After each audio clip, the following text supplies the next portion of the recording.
स्वागत है आप सभी का एक बार फिर से ऑनलाइन क्लासेस में। हम पढ़ रहे हैं बीए फाइनल ईयर की ज्योग्राफी और बीए फाइनल ईयर की ज्योग्राफी के अंतर्गत हमने पिछली कक्षा में पढ़ा था भारत में रेल परिवहन को। हम पढ़ रहे हैं भारत में परिवहन, तो उसके अंतर्गत हमने सड़क परिवहन पढ़ लिया जिसमें हमने राष्ट्रीय राजमार्गों के संदर्भ में बात की थी। हमने रेल परिवहन पढ़ लिया, उसमें प्रमुख रेल मंडलों की बात की थी, कहाँ कहाँ कौन कौन से जोन हैं। सभी 18 जोनों को हमने नक्शे के माध्यम से बहुत अच्छी तरीके से देखा था। फिर उसके बाद आज की इस कक्षा में हम जो पढ़ने जा रहे हैं वो पढ़ेंगे, बहुत इम्पोर्टेंट चैप्टर है भारत में जल परिवहन। देखिए, स्थल, जल और वायु, ये 3 प्रकार के परिवहन पाए जाते हैं। ये आपने बहुत पहले से ही पढ़ रखा होगा। आज जल परिवहन पढ़ेंगे हम। जल परिवहन को मुख्यतः सीधे सीधे 2 भागों में पढ़ा जाता है, एक तो आंतरिक जल परिवहन और एक बाह्य जल परिवहन, इनलैंड वाटरवे, जिसमें देश के अंदर नदियों और नहरों में बनाए गए जलमार्गों के ऊपर होने वाले परिवहन की बात की जाती है। और बाह्य परिवहन के अंतर्गत समुद्रों में होने वाले या तटीय क्षेत्रों में होने वाले परिवहन के ऊपर बात की जाती है। तो हम उन सभी के बारे में आज की इस कक्षा में चर्चा करेंगे और देखेंगे कि भारत में कौन कौन से प्रकार के जल परिवहन पाए जाते हैं। तो चलिए शुरू करते हैं आज के इस चैप्टर को, भारत में परिवहन।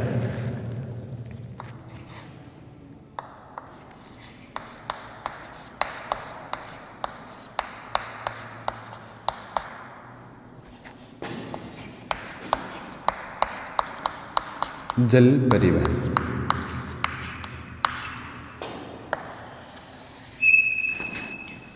देखिए, जल परिवहन की जब भी बात की जाती है तो जल परिवहन को मुख्यतः अध्ययन करने की दृष्टि से 2 भागों में बांटा गया है। और वो कौन कौन से 2 भाग हैं? एक तो हम पढ़ते हैं आंतरिक जल परिवहन,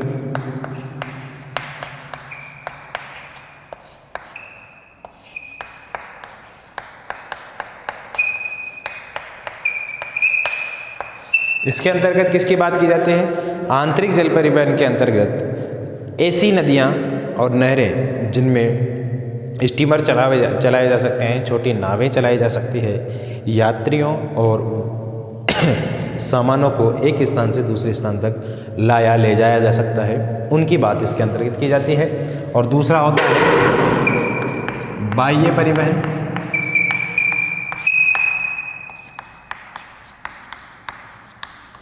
यह कह सकते हैं समुद्री परिवहन।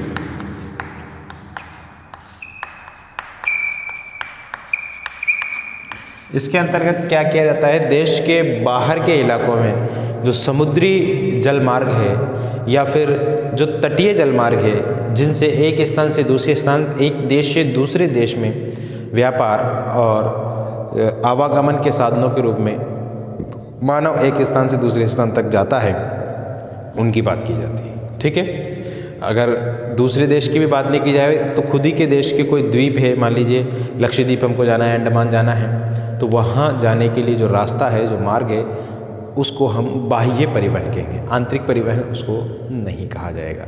ठीक है, तो चलिए शुरू करते हैं पहले पार्ट को, आंतरिक जल परिवहन। देखिए, देश में जो आंतरिक जल परिवहन है उसका देखरेख का, रखरखाव का कार्य कौन करता है? भारतीय अंतर्देशीय जलमार्ग प्राधिकरण। इसको आप लिख लीजिए, इसकी देखरेख का कार्य कौन करता है?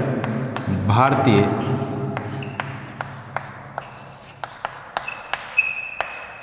अंतर्देशीय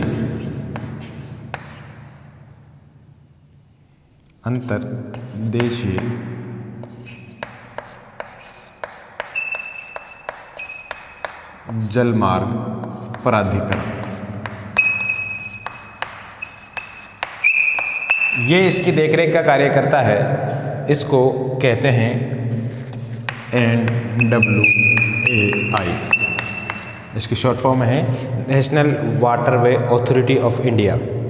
ये भारत में जो अंदर के जल परिवहन है उनकी देखरेख का कार्य इसको दिया गया है। और इसकी स्थापना कब हुई थी? इसकी स्थापना वर्ष भी आप लिख लीजिए।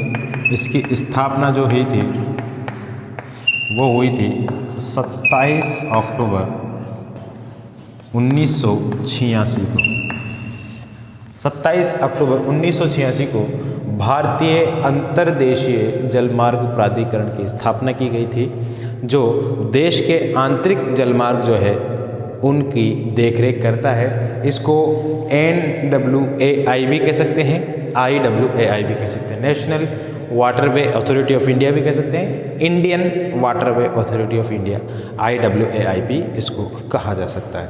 अब देखिए, अगर हम बात कर लेते हैं भारतीय जलमार्ग प्राधिकरण की इसी की, तो भारतीय जलमार्ग प्राधिकरण की रिपोर्ट आई है 2016 में। इसके अनुसार भारतीय जलमार्ग प्राधिकरण की रिपोर्ट 2016 के अनुसार, जो सरकार चल रही है वर्तमान हमारी, उसके अनुसार देश में 111 राष्ट्रीय जलमार्ग हैं।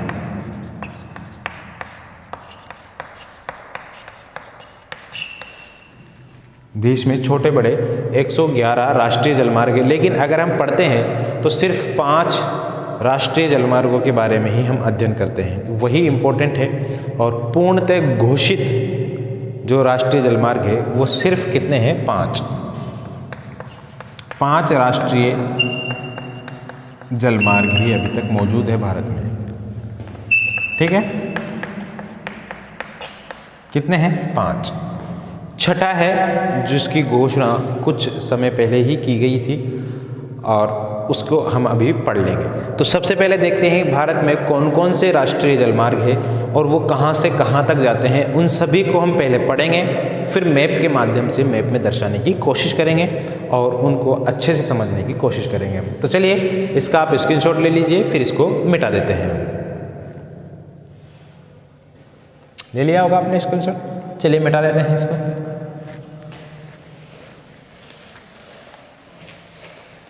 देखिए, देश के अंतर्गत 5 राष्ट्रीय जलमार्ग है वर्तमान में और उन सभी का हम अध्ययन करते हैं। जिस तरीके से नेशनल हाईवे नंबर 1, उसी तरीके से ये क्या हो जाएगा?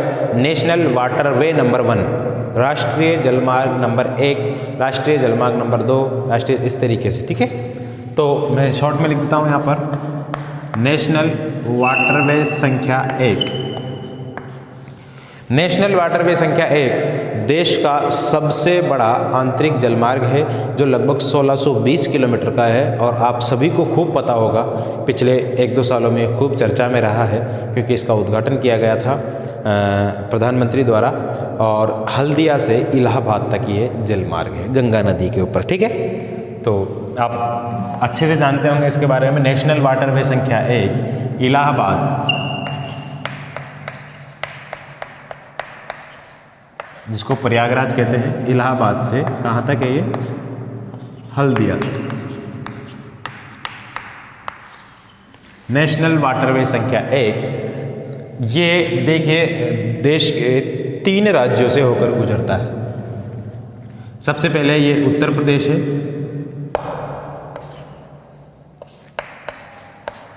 उत्तर प्रदेश, फिर उसके बाद बिहार और फिर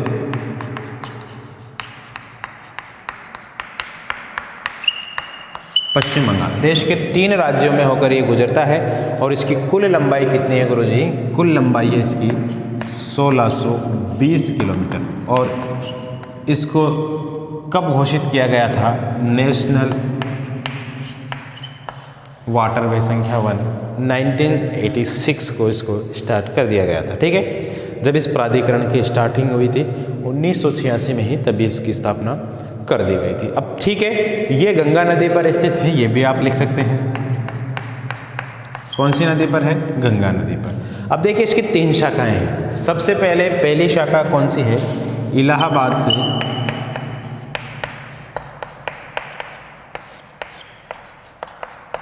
पटना तक। इलाहाबाद से कहाँ तक है? पटना तक। दूसरी शाखा कहाँ से है? दूसरी शाखा है इसकी पटना से फरक्का तक। फरक्का जलप्रपात मैंने पढ़ाया था आपको। पटना आपको मालूम है बिहार की राजधानी है खूब। पटना से कहाँ है? फरक्का तक। और फिर तीसरी शाखा जो कौन सी है? फरक्का से कहाँ तक है वो? हल्दिया तक, हल्दिया बंदरगाह भी है, ठीक है, हल्दिया तक है, ये कोलकाता के पास ही है। और ये 3 इसकी शाखाएँ हैं। अगर इसकी लंबाई के बारे में बात कर लेते हैं हम, तीनों कितने टुकड़ों में होती है, तो ये होती है 600 किलोमीटर लंबी, ये होती है 460 किलोमीटर लंबी, और बाकी जो बचेगी वो हो जाएगी 560 किलोमीटर, ठीक है। इस तरीके से इसकी लंबाई है। इलाहाबाद से पटना तक 600 किलोमीटर है। आपको रटने की आवश्यकता नहीं, 600 और 460 याद रह जाएगी, तीसरी अपने आप याद रह जाएगी आपको। पटना से फरक्का तक इसकी लंबाई 460 किलोमीटर है, और फरक्का से हल्दिया तक इसकी लंबाई कितनी है, 560 किलोमीटर है, ठीक है। 2018 में भी इसका नवीनीकरण किया गया था, और इसमें एक नाव भेजी गई थी वहाँ से, जो पहले ही दिन इलाहाबाद पहुँच गई थी हल्दिया से, ठीक है। तो ये सारी चीज़ें आपको इसके संदर्भ में याद करने की रखने की है। नेशनल वाटरवे संख्या 1, ठीक। इसके बाद देखते हैं नेशनल वाटरवे संख्या 2, ये कहाँ से कहाँ तक है, ठीक है। नेशनल वाटरवे संख्या 2, ये है सदिया से धुबरी तक, सदिया से धुबरी तक, सदिया से धुबरी तक कहाँ है गुरुजी? है सदिया और धुबरी, हमको तो पता ही नहीं है। ये है आसाम। कहाँ है ये? आसाम में। कौन सी नदी पर है? ये है ब्रह्मपुत्र नदी पर। कौन सी नदी पर है ये? ब्रह्मपुत्र नदी पर। और कितनी किलोमीटर लंबी है गुरुजी ये? तो ये है 891 किलोमीटर। कितने किलोमीटर है? 891 किलोमीटर। गुरुजी इसकी स्थापना कब हुई थी? इसकी स्थापना हुई थी इसके 2 साल बाद 1988, यानी कि 1988 में ये जलमार्ग राष्ट्रीय जलमार्ग बन गया था। ठीक, बात समझ में आ रही है? दोनों जलमार्ग आपको अच्छे से समझ में आ जाने चाहिए। ये नेशनल वाटरवे नंबर 1 है, जो देश का सबसे लंबा राष्ट्रीय जलमार्ग भी है। इसमें आप लिख सकते हैं देश का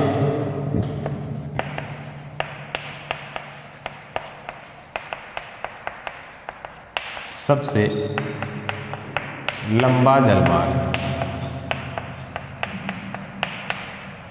और ये देश का सबसे आधुनिक जलमार्ग भी है। ठीक है, इसमें बड़े बड़े स्टीमर चलाए जाते हैं, क्योंकि गंगा नदी सदाबहानी नदी है और इसके बीच में जो है कोई उच्चावच भी नहीं है, ऊंची नीची जगह भी नहीं है, बिल्कुल समतल मैदान है। गंगा का मैदान आपने सुना होगा।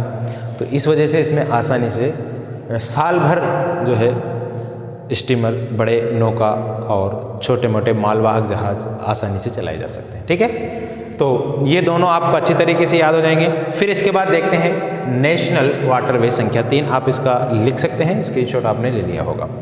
नेशनल वाटरवे संख्या 3 देखते हैं वो कहाँ से कहाँ तक है। ये देखिए, वाटरवे जो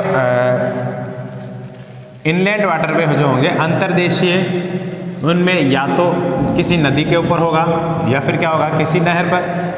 तो आपसे अगर पूछ लिया जाए कि भारत में कौन सा राष्ट्रीय जलमार्ग नहर पर स्थित है, कौन सा राष्ट्रीय जलमार्ग नहर पर स्थित है, तो नेशनल वाटरवे संख्या 3 नंबर। ठीक है, नेशनल वाटरवे संख्या 3 नंबर। अब देखिए ये कौन सी नहर पर है, इंपॉर्टेंट बात है, बहुत इंपॉर्टेंट है ये, इसलिए इसको आप याद रखना। नेशनल वाटरवे नंबर 3 ये नहर पर है। ठीक है, और ये नहर कहाँ है? केरल में। कहाँ से कहाँ तक है गुरुजी? ये पश्चिमी तटीय नहर कहते हैं इसको, केरल में है, और ये है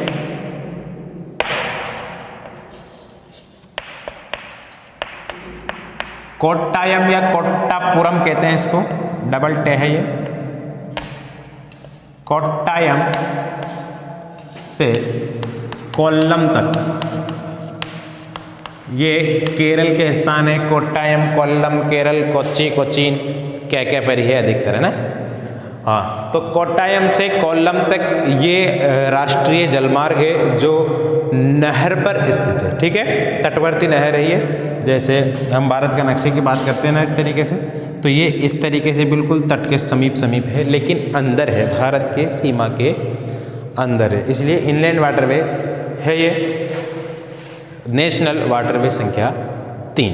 ठीक है, बहुत इंपॉर्टेंट है। इसकी लंबाई अगर बात कर ले तो ये कह सकते हैं कि जितने भी हम पढ़ेंगे उन सब में छोटी है सबसे, कुल मिलाकर के इसकी लंबाई 205 किलोमीटर। ठीक है, इसके बारे में ज़्यादा बातें नहीं हैं, इतनी ही बात है। कोट्टायम से कोल्लम तक 205 किलोमीटर इसकी लेंथ है पूरी। ठीक है, चलिए इसके बाद देखते हैं हम नेशनल वाटरवे संख्या 4। नेशनल वाटरवे संख्या 4 जो है ये 2 नदियों पर है और एक नहर पर है। 2 नदियाँ और एक नहर कहाँ है गुरुजी? ये आंध्र प्रदेश में है। गोदावरी और कृष्णा जो नदियाँ हैं उन दोनों नदियों पर ये स्थित है और साथ में एक नहर है वहाँ पर। उन नहर पर भी इस राष्ट्रीय जलमार्ग को की लंबाई अंकित की जाती है, यानी कि कुल मिलाकर के उन तीनों जो जलधाराएँ हैं, तीनों जलधाराओं की लंबाई मिलाकर के इस नहर की कुल लंबाई बताई जाती है। ठीक है, तो कौन कौन सी जो 2 नदियाँ हैं, देखिए एक नदी तो है आपको गोदावरी और एक नदी है कृष्णा। ये केरल में लिख लेना आप इसको, ठीक है। और ये कहाँ है? आंध्र प्रदेश में। कहाँ है ये? आंध्र प्रदेश में। 2 नदियाँ हैं, इसके अलावा एक नहर है। और कृष्णा नदी पर अगर बात कर लें इसकी, कृष्णा नदी पर ये विजयवाड़ा सुना होगा आपने, विजयवाड़ा से वजीराबाद तक है। विजयवाड़ा से कहाँ तक है ये? वजीराबाद पर। और अगर गोदावरी की बात करें, गोदावरी नदी पर, गोदावरी नदी पर यह है भद्राचलम। भद्राचलम से राजमुंद्री तक, भद्राचलम से राजमुंद्री तक ये गोदावरी नदी पर है। और नहर की अगर बात कर लेते हैं हम, तो नहर वो जो कौन सी है? काकीनाडा से, काकीनाडा तक सुना होगा आपने, काकीनाडा से पुडुचेरी यानी कि पांडुचेरी यहाँ तक है। ठीक है, गोदावरी, कृष्णा और पुडुचेरी काकीनाडा को जोड़ने वाली एक नहर है, उस पर इस राष्ट्रीय जलमार्ग संख्या 4 की लंबाई अंकित की जाती है। कुल लंबाई इसकी जो हो जाती है वो हो जाती है 1075 किलोमीटर। कितनी हो जाती है? 1075 किलोमीटर के आसपास इसकी लंबाई बताई जाती है। 75 है या 78 है ये आप कंफर्म कर लेना, इतना ही है, शायद 78 होगा। 1078 किलोमीटर इसकी लंबाई है। और 2008, कब? 2008 को इसकी स्थापना की गई थी। आज 24 नवंबर है और 24 नवंबर के दिन ही 24 नवंबर 2008 को इसकी स्थापना की गई थी। और नेशनल वाटरवे संख्या 3, इसकी स्थापना हमने भूल गया लिखना, तो इसकी स्थापना पिछली से 4 वर्ष बाद यानी कि 1992 में इसकी स्थापना की गई थी। ठीक है, तो ये 4 राष्ट्रीय जलमार्ग हो गए हैं। इसके बाद अगला राष्ट्रीय जलमार्ग भी हम देखेंगे, वो कौन सा है इसको आप लिख लीजिए।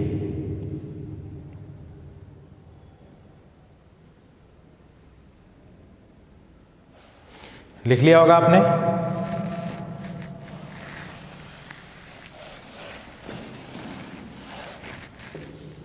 देखिए नेशनल वाटरवे संख्या 5, ये जो है ब्राह्मणी। अब आपको पता होना चाहिए ब्राह्मणी नदी कहाँ है। मैंने जब बहुउद्देशीय परियोजना पढ़ाई थी तब आपको खूब अच्छी तरीके से बताया होगा। ब्राह्मणी नदी और एक नदी है इसकी सहायक महानदी, ये दोनों नदियों पर है ये। और ये तलचर से धमरा तक इसका जलमार्ग है। और ये 2 राज्यों में है, ओडिशा और पश्चिम बंगाल। इसकी स्थापना भी कब की गई थी? इसकी स्थापना भी 24 नवंबर को ही की गई थी। 24 नवंबर 2008 को इसकी स्थापना की गई थी। और ये कितना लंबा है गुरुजी? ये 588 किलोमीटर लंबा जलमार्ग है। ठीक है, तो ये भारत के प्रमुख राष्ट्रीय जलमार्ग है जो वर्तमान तक घोषित है। इसके बाद छठा जलमार्ग भी प्रस्तावित है, नेशनल हाईवे नंबर 6। वो कहाँ से कहाँ तक है? वो आसाम राज्य में लखीमपुर से भागा तक है। आसाम राज्य में लखीमपुर से भागा तक नेशनल वाटरवे संख्या 6 और ब्रह्मपुत्र नदी पर है। ठीक है, तो वो भी प्रस्तावित है, वो होगा तब हमको आपको बताते हुए चले।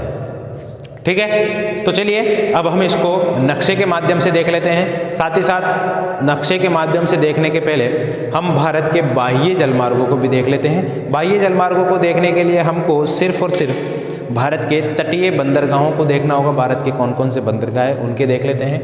और क्योंकि बंदरगाह आपकी परीक्षा में एक ना एक हमेशा पूछा जाता है, जब आप प्रश्न करते हैं नक्शे वाला, आपके नक्शे के बहुत ज़्यादा नंबर दिए जाते हैं। एक को दर्शाने के आपके 1 नंबर से ज़्यादा मिलता है। 5 या 6 चीज़ें आपको नक्शे में दर्शानी होती है और बहुत अच्छे नंबर आते हैं। तो नक्शे में कोई ना कोई बंदरगाह के बारे में ज़रूर पूछा जाता है। ठीक है, तो चलिए शुरू करते हैं नक्शे को। तो देखते हैं भारत के बाह्य, जो हमने बताया था अभी, भारत के बाह्य जलमार्गों को हम देखते हैं। भारत में अगर बात कर ली जाए तो भारत में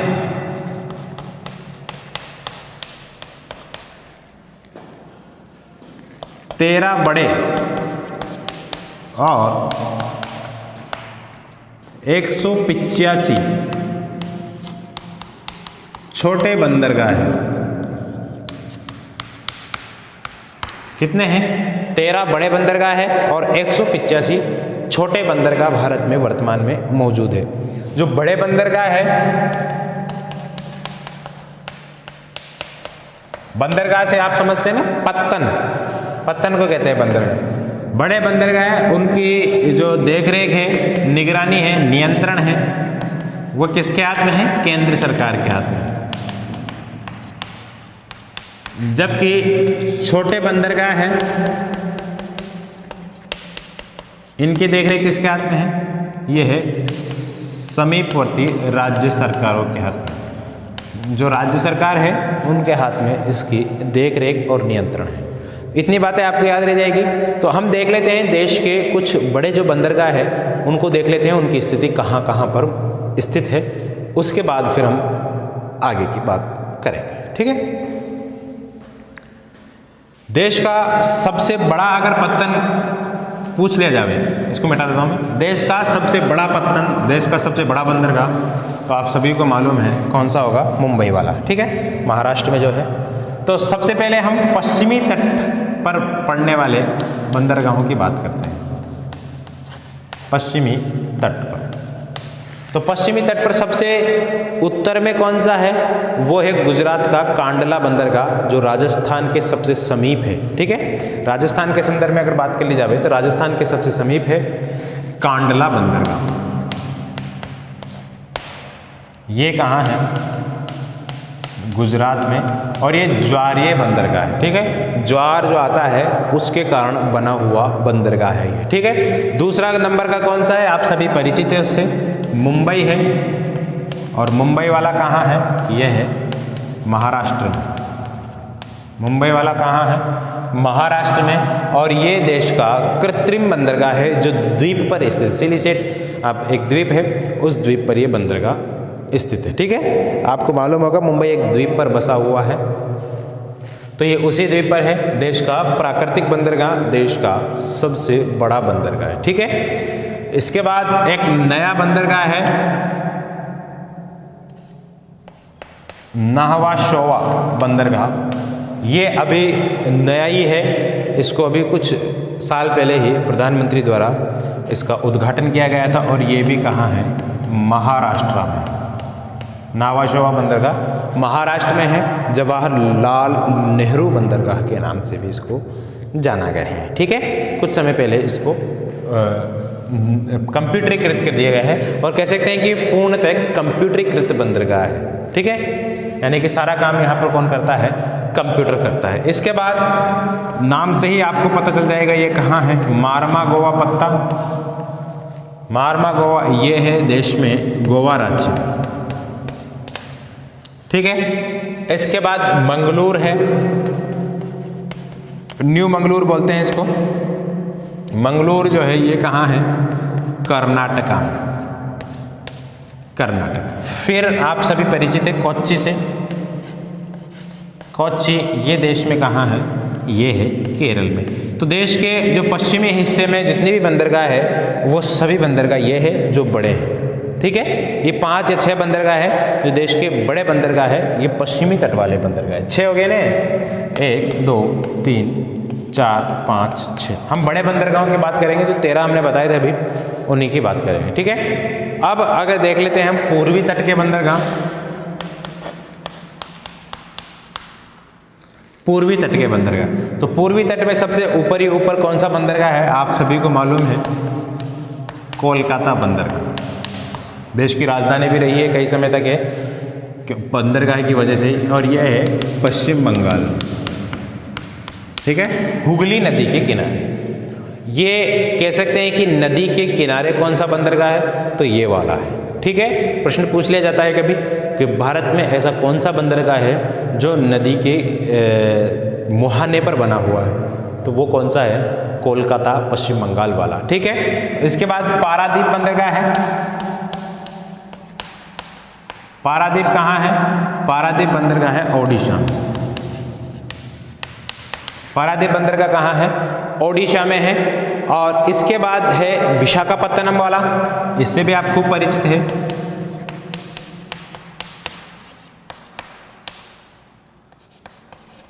ये कृत्रिम बंदरगाह है, सॉरी प्राकृतिक बंदरगाह ये भी। ये कहाँ है, आंध्र प्रदेश में।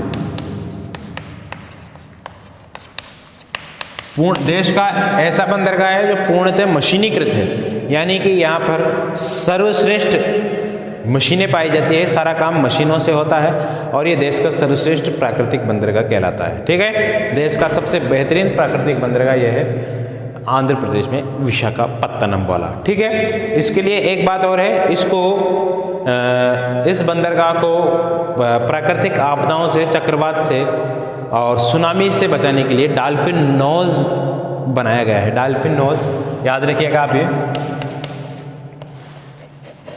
Dolphin Nose. डॉल्फिन नोज का मतलब होता है, डॉल्फिन एक मछली का नाम होता है। डॉल्फिन आपने सुना होगा, मछलियों में सबसे समझदार अगर मछलियाँ कोई होती है तो वो डॉल्फिन होती है। जैसे जानवरों में सबसे समझदार जानवर कुत्ते को बताया जाता है ना भाई, बिल्ली भी समझदार जानवर है। इस तरीके से अगर सबसे समझदार जलीय जीव की बात करते हैं तो वो डॉल्फिन है। और डॉल्फिन की नाक की आकृति की एक स्थानीय जो पहाड़ नुमा कोई क्षेत्र बनाया गया है, जिससे क्या है, अब आपको मालूम है बंगाल की खाड़ी में बहुत सारे चक्रवात आते रहते हैं, उन चक्रवातों से इसको नुकसान ना हो, उस नुकसान से बचाने के लिए डॉल्फिन नोज, डॉल्फिन की नाक की तरह एक ऊंची इमारत बनाई गई है। आप गूगल मैप पर जाकर देख सकते हैं, अच्छी इस्तेमाल करती है। इसको प्राकृतिक आपदाओं से, सुनामी से, चक्रवातों से बचाने के लिए। ठीक है, इसके बाद है तूतीकोरन, इससे भी आप परिचित होंगे, तमिलनाडु। फिर इसके बाद चेन्नई है, चेन्नई से भी आप खूब परिचित हैं, तमिलनाडु। देखिए, देश के 3 जो महानगर है, 3 महानगर आपको बंदरगाह के रूप में मिलेंगे। दिल्ली को छोड़ दीजिए, बाकी मुंबई, चेन्नई और कौन सा है, मुंबई, चेन्नई और आपको मिलेगा कोलकाता। फिर इसके बाद एक बंदरगाह और है जो भी आपको तमिलनाडु में मिलेगी, जिसको एन्नोर कहा जाता है, तमिलनाडु। और एक बंदर, ये भी 6 हो गए, 1 2 3 4 5 और 6, तो 6 और 6 12 हो गए। एक बंदरगाह जो है वो है आपकी अंडमान निकोबार पर, जिसको पोर्ट ब्लेयर के नाम से जाना जाता है। राजधानी है उसकी अंडमान निकोबार। ठीक है। तो ये बंदरगाह है देश के जो बहुत महत्वपूर्ण है, बड़े बंदरगाह है देश के। 13 बंदरगाह जो बड़े हैं उन 13 बंदरगाहों को हमने इस कक्षा में आपको बतला दिया है। ठीक है, अब हम नक्शे के माध्यम से इसको दर्शाने की कोशिश करेंगे और नक्शे में देखेंगे कि ये बंदरगाह कहाँ कहाँ है, और हम जो अभी जो आंतरिक जल परिवहन पढ़ा था हमने उसके बारे में भी देखेंगे नक्शे में इनकी स्थिति कहाँ है। चलिए शुरू करते हैं। इसको मिटा देता हूँ मैं, आप स्क्रीनशॉट लेना चाहो तो ले सकते हैं।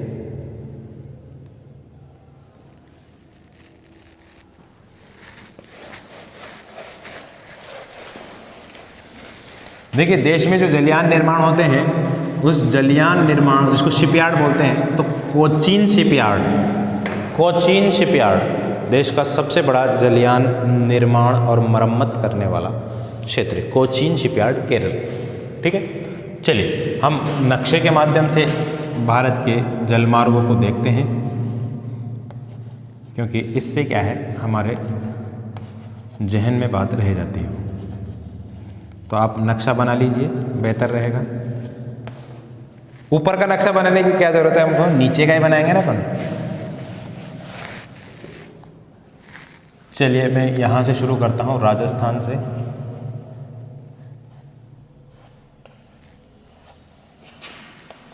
और राजस्थान के बाद ये बन गया आपका गुजरात, और ये बन गया आपका, कहाँ तक जाएगा ये आपको जहाँ तक दिखेगा। ठीक है, यहीं तक ख़त्म कर देते हैं इसको।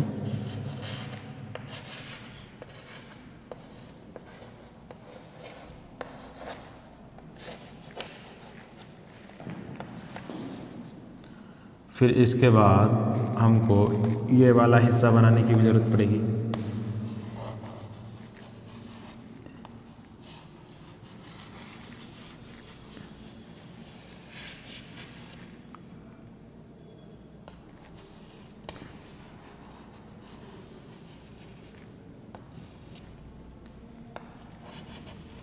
ये लीजिए, हमने बांग्लादेश भी बना दिया है, और इसको इसलिए बनाया है क्योंकि इंटरनल वाटरवे भी हमको बनाने की आवश्यकता पड़ेगी। अब देखिए, सबसे पहले हम देख लेते हैं आंतरिक जलमार्गों को जो हमने देखे थे। राष्ट्रीय जलमार्ग नंबर 1 वो है यहाँ इलाहाबाद से और हल्दिया तक। ठीक है, इलाहाबाद से हल्दिया तक, ये NW1। ठीक है, यहाँ आप इलाहाबाद लिख लीजिए, और यहाँ आप क्या लिख लेंगे, हल्दिया।